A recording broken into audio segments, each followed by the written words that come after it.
చెప్పండి. రాజాసింగ్ రాజీనామా చేసిండు బీజేపీకి. యాక్సెప్ట్ చేసింది బీజేపీ కూడా. సో ఎట్లుండబోతుంది? రాజాసింగ్ ఎలా పనిచేయాలంటారు? రాయసింగ్ అనేది ఫస్ట్ ఆఫ్ ఆల్ మన తెలుగు సమాజానికి ఈజ్ ఏ టైగర్. అయినా రాజీనామా చేయడం అనేది చాలా దురదృష్టం. అది మన తెలుగు వాళ్ళకి, హిందూ ధరంకి. ప్లస్ రాజీనామా అనేది కూడా ఇప్పుడు హైలైట్ యూట్యూబ్లో దీంట్లో వస్తుంది. అమిత్ షా ఫోన్ చేసిండు, again is calling back to him. పోయి మోదీని కలిశారు అక్కడ ఢిల్లీలో పోయి. Maybe we are expecting something bigger than MLA post. మొత్తం పార్టీ నుంచే యాక్సెప్ట్ చేశారు, తీసేసినట్టే ఇంకా పార్టీ నుంచి. చేసినట్టే, కానీ still talks are going on. ఇంకా మాటలు నడుస్తున్నాయి. మేబీ వీఆర్ ఎక్స్పెక్టింగ్ ఆయనకి ఇంకా పెద్ద పోస్ట్ ఇస్తే ఇంకా మంచి చేస్తాడని. మన హిందూ ధరంకి ఈజ్ ఏ హైలైట్. బీజేపీలో ఉండాలంటారు ఆయన. బీజేపీలో ఉండాలి, బీజేపీలో ఉండే చేయాలి ఆయన. వేరే మీ కాంగ్రెస్ తెలంగాణ పోతే హిందూ ధరం అనేది అక్కడ లేదు. They are selfish persons. BJP అనేది ఒకటే మనకు హిందూ ధరం మీద ఉన్నది అంతే. కాబట్టి he should stand there. We need Raja Singh జై హో. అంటే ఇక్కడ ఆయన చెప్తుంది ఏంటంటే, ఇక్కడ కొంతమంది బీజేపీ లీడర్లే బీజేపీని అధికారంలో లేకుండా అడ్డుకుంటారు, అందుకే అది నచ్చలేదు నాకు అని చెప్పేసి అంటా ఉన్నాను. మీరేమంటారు? అది ఒక పాలిటిక్స్ ఇష్యూ అన్నది, మనం చెప్పలేము. అది ఇంటర్నల్ ఏమవుతుంది అనేది మనం ఏం ఎక్స్పెక్ట్ చేయలేము. అది we are general persons, so we can't expect anything. అది కనీసం బీజేపీ ఆయన ఇన్ని రోజులు పనిచేసిండు, ధర్మం కోసం పనిచేసిండు. బీజేపీ కొంచెం ఐడియాలజీ ఇందులో ఉంటుంది కాబట్టి ఆయనకి నామినేషన్ చేసే అవకాశం కూడా ఇవ్వలేదు. ఇంకోటి ఏంటంటే నామినేషన్ అవకాశం ఇవ్వకపోవడం అంటే వాళ్ళ దురదృష్టం బీజేపీది. ఎందుకంటే రాయసింగ్ ఇస్ సింగిల్ పర్సన్. ఎవరైతే గెలిచిర్రో బీజేపీ నుంచి హైదరాబాద్లో ఎవ్వరు గెలవాలి. కిషన్ రెడ్డి కూడా ఓడిపోయినారు. రాయసింగ్ ఒక్కడైనా గెలిచిండు. సో ఈ should B highlighted person Raya Singh అనేది. అది వాళ్ళు గమనించాలి. రాయసింగ్ అనేది ఏందనేది వాళ్ళు గుర్తుపెట్టుకోవాలి అంతే. ఒకవేళ అధికారం కావచ్చు, రాజాసింగ్ లేని బీజేపీ తెలంగాణలో ఉంటుందా? లేదు, రాదు. ఇక రాయసింగ్ వెళ్ళిపోతే ఇక్కడ వేరే వాళ్ళు ఇక అంతా ఉండదు. ఇక్కడ మాకు కష్టం. Hindu brand, is a brand for Hinduism. Great brand tiger, is a tiger for Hinduism. అది అని మేము అనేది. ఈ షుడ్ బి దేర్. ఏమంటారన్నా మీరు? ధూల్పేటలో అగర్ రాజాసింగ్ లేకపోతే హిందూ ధర్మం లేదు. ఆయన హిందూ ధర్మం కోసం పోరాడతాడు. ఆయన మంచిగా హిందూ ధర్మం కోసం ఉంటాడు. చాలామంది హిందూ పీపుల్కి చాలా inspiring person. Is a great leader. ఆయన ఉండాలి. అవి కొన్ని ఇంటర్నల్ ఇష్యూస్ ఉండొచ్చు. సో ఫ్రమ్ బీజేపీ ఎవ్వరు గెలవలే. అది వాళ్ళు గమనిస్తలేరు. అది ఎందుకు వచ్చిన ఆయన ఒక్కైనా గెలిచిందంటే వాళ్ళు ఆలోచించాలి. కొంచెం బీజేపీ కూడా ఆలోచించాలి. మోదీ సాబ్ కానీ మన ఎవరు పెద్దోళ్ళు అందరూ ఆలోచించాలి. బీజేపీ వాళ్ళు చేసి రాయసింగ్కి అనేది ఒక పెద్ద పోస్ట్ ఇస్తేనే మన హిందూ ధర్మం మీద ఒక గట్టి ఇది ఉంటుంది మనకు. అది he should be there for BJP. ఏమంటారన్నా మీరు? ఓల్డ్ సిటీలో మన ఒక స్ట్రాంగ్ మన హిందూ ధర్మం గురించి పోరాడాలి, మాట్లాడాలి అంటే మన రాజాసింగ్ ఒక్కడే మన దాని గురించి ఉండగలిగే వ్యక్తి. ఆయన కంపల్సరీ అక్కడ ఉంటేనే మంచి పొజిషన్ ఇవ్వడమే మన కరెక్ట్ అని నా అభిప్రాయం. విచారం మనది ఏం లేదు. ఇంకా వ్యక్తిగత విచారే कुछ नहीं बोल सकते उनको. మనం ఎట్లుంటుంది బీజేపీ? రాజాసింగ్ లేని బీజేపీ ఉంటుందా తెలంగాణలో? असंभव है. राजा सिंह रहना ज़रूरी है. राजा सिंह रहना ज़रूरी है क्योंकि पूरा तेलंगाना में वो एक ही तो आदमी है ना. राजा सिंह रहना ज़रूरी है मेरे हिसाब से, मेरा पर्सनल व्यक्तिगत विचार से. दूसरा कोई है ही नहीं ना इधर तेलंगाना में. जहाँ तक मेरा विचार है राजा सिंह रहना ज़रूरी है. अब उनका पर्सनल क्या विचार क्या है हम नहीं जानते उसके बारे में. हम तो आम पब्लिक है ना जी. हम क्या बोलेंगे बोलो उनके पर्सनल की चीज़ में. మీరు ఏమంటారు? బీజేపీకి ఏం చెప్తారు? ఏమని చెప్తారు? రాజాసింగ్ ఉంచుకోవాలంటారా? వాళ్ళు తీసేసారు, మళ్ళీ తీసుకోమంటారా, లేకపోతే ఏమని చెప్తారు? రాజా సింగ్కి తీసుకోవాలి బీజేపీలో. తీసుకుంటేనే బాగుంటుంది నా వ్యక్తిగత విచారం. मेरा पर्सनल विचार है वो.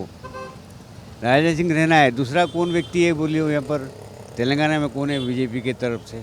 हैदराबाद में तो कोई दिख ऐसा तो मेरे को कोई पर दिखता तो नहीं है मेरे को. ఎందుకు వదులుకుంది బీజేపీ అంటే ఏమంటారు? అంటే దాని అర్థం ఏంటి మీరు చెప్పేది? బుజ్జగించే ప్రయత్నం కూడా చేయలేదు బీజేపీ. మన తెలంగాణ ప్రాంతం ఎప్పుడు వచ్చింది బీజేపీ? రాలే అసలు. ఇంతవరకు నేను చిన్నప్పటి నుంచి చూస్తున్నా కదా, ఇక్కడ బీజేపీ రావాలని చాలా కష్టమే. కానీ ఒక క్యాండిడేట్ ఆయన ఉంటే బాగుంటుంది నా విచారం, అంతేగాని బీజేపీ ఇక్కడ చాలా కష్టం. రాజాసింగ్ కూడా అదే చెప్తా ఉండు. ఇక్కడ కొందరు బీజేపీ అధికారం లాకుండా కొందరు అడ్డుకుంటుర్రు, దానికి వ్యతిరేకిస్తే నేను పోతున్నా రాజీనామా చేస్తున్నా అంటాడు, చేసినా అని చెప్పి చెప్తుండు. అది అందరు కలిసి చేస్తేనే పని అవుతుంది. అది పెద్ద పెద్ద లీడర్స్ ఉన్నారు కదా, వాళ్ళందరికీ వచ్చి ప్రచారం అడ్డుకుంటుంది అధికారం రాకుండా. అట్లా ఏం లేదు, మన వాళ్ళ లోపల వాళ్ళది ఏం విచారం ఉందో తెలియదు. ఇంకే భీతర్ అందరు జో విచారం हमको नहीं मालूम होता ना. ఈ రాజకీయం ఇది, మనం రాజకీయంలో రాజకీయం చాలా దూరం ఉంటాం మేము. రాజసింగ్ ఇష్టపడతారా? నేను ఇష్టపడతాను, ఎందుకంటే రాజాసింగే. వేరే క్యాండిడేట్ ఎవరు చెప్పండి, మీరు చెప్పండి, ఉన్నారా? తెలంగాణలో హైదరాబాద్లో చెప్పండి ఎవరున్నారు? ఆయన విడిచిపెడితే బీజేపీ నుంచి ఎవరున్నారో చెప్పండి. ఆయన దక్కింది ఒకటే మనకి, ఆయన కూడా పోతే మన గోవిందానే. గోవిందా. తెలంగాణలో మళ్ళీ కేసీఆర్ వస్తాడు, మళ్ళీ కాంగ్రెస్ వస్తాడో తెలియదు మనకి. ఎవరు వచ్చి హిందువులకు ఇబ్బంది అంటావా ఆయన పోతే? ఆయనకు పోతే హిందువులకు ఇబ్బందే కాబట్టి ఆయన ఉండాలి. బీజేపీలో ఉండకపోని, కానీ ఆయన బీజేపీలో ఉండాలి. అధికారంలో లేకున్నా బీజేపీలో ఉండాలి. ఆయన ఎంపీలా తీసుకోవాలని నా విచారం. ఎంపీ సెంట్రల్ గవర్నమెంట్ తీసుకోవాలి ఆయనకి. మాధవీలత కూడా ఉంది కదా, ఆమె కూడా తీసుకోవాలి. వాళ్ళిద్దరే ఇప్పుడు మనకు కనబడుతున్నారు, వేరే వాళ్ళకి ఎవరు కనబడతలేరు. మాధవీలత చాలా ఇంపార్టెంట్ పర్సన్, నాకు చాలా ఇష్టం ఆమె అంటే. ఆమె నాలెడ్జు, ఆమె చాలా మేధావి ఉంది ఆమె. మాధవీలతకి కూడా సెంట్రల్లో తీసుకోవాలి. మన నైజాం స్టేట్ ఇది ఎప్పటికీ పైకి రాలేదు, మనం చూస్తూనే ఉన్నాం. నేను ఇప్పుడు నా 77 ఇయర్స్ నాకు ఏజ్. మా నాయన కూడా ఫ్రీడమ్ ఫైటరు. అంత హిస్టరీ తెలుసు, కానీ మనం ఓపెన్గా చెప్పలేం. మనం కొంత బాధపడతారు కొందరు. కరెక్టా కదా మీరు చెప్పండి? ఓపెన్గా చెప్పాలంటే చాలా గంటలు అవుతుంది. ఇలాంటి టైగర్ లేకుంటే మన భాగ్యం తుర్కోల బస్సు అయిపోతుంది మొత్తం. ఆయన అసలు టైగర్ ఉంటేనే మనం మంచిగా ఉంటాం. ఇక్కడ మొత్తం హిందువులంతా ఒకటి ఉంటుంది, లేకపోతే మొత్తం తుర్క రాజ్యం అయిపోతుంది అంతే. ఇప్పుడు బీజేపీలో లేనట్టే ఎట్లా మరి ఉంటాడు ఆయన? ఎట్లా ఆయన ఎక్కడ పోతాడు? పార్టీ రిస్పెక్ట్ ఎక్కడ తీసేసి ఈరోజు ఆయన పోకుంటే అసలు పార్టీ ఉండదు, ఆయన ఉంటేనే పార్టీ ఉంటుంది. అర్థమైందా? బీజేపీ పార్టీ మళ్ళీ వస్తాడంట బీజేపీలో.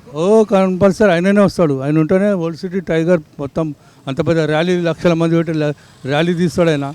ఆయనకన్నా మించింది ఎవరున్నాడు? అట్లా నాయకుడు ఎవరు లేడు. పైసా కుక్కురు పడతారు అంతా. అట్లా నాయకుడు దొరకడు కూడా. నువ్వు ₹1,00,000 ఇచ్చినా దొరకడు అంతే. ఒకవేళ బీజేపీ అధికారంలోకి వస్తుందా రాజాసింగ్ లేకుండా? ఆయన ఉంటాడు, కంపల్సరీ ఉంటాడు. ఆయన లేనిది అసలు ఏం లేదు. నెక్స్ట్ వచ్చే జనరేషన్ మొత్తం బీజేపీ గవర్నమెంట్ ఉంటుంది అంతే. కంపల్సరీ వస్తుంది. ఇలా గులాంగిరి లేకపోయా ఎట్లా వస్తాడు? కంపల్సరీ అది పార్టీలు ఉంటాడు ఆయన, కంపల్సరీ వస్తాడు ఆయన. He will be there in party, compulsory he will be there. Okay. BJP పెద్దలకి ఏమైనా చెప్తావా రాజసింగ్ గురించి? ఆయన గురించి ఏం చెప్పేది ఏం లేదు. ఆయన పెద్ద టైగర్. ఆయన గురించి ఏం చెప్పేది ఏం లేదు. Nothing should be tell to about him. Is a very tiger Raja Singh అంతే. అంటే బీజేపీ అధికారం రాకుండా కొంతమంది అడ్డుకుంటుర్రు అని చెప్పేసి అంటాం. అంటే వాళ్ళు కొన్ని శక్తులు అడ్డుకుంటాయి. పులే ఉంటుంది. పులి బక్కగైనా దాని సారాలు ఉంటాయి, సారాలు పోవు, అట్లా ఉంటుంది. అర్థమే? పెద్ద పులే ఉంటుంది. Tiger is there. ఓకే అంతే. టైగర్ అంటారా? Tiger is one of the tiger. Okay చాలు. ఎట్లా మీ ఇక్కడ నుంచి బీజేపీ పాత బస్సులో పుట్టిన, పాత బస్సులో పెరిగిన, మాదనపేట మాది. నేను పెరిగింది పాత బస్సు. అయినా కూడా ఇక్కడ గురించి ఒక మాటలో బీజేపీ గురించి రాజసింగ్ గురించి చెప్పాలంటే is one of the tiger of the BJP. Okay. ఊహించలేమా ఆయన లేని బీజేపీని? ఉంచలేము. ఎందుకు? ఆయన కంపల్సరీ ఉంటాడు. ఆయన ఎట్లా పోతాడు? ఏం పోడు ఆయన. He will be in the party. Bus Raja Singh is the tiger.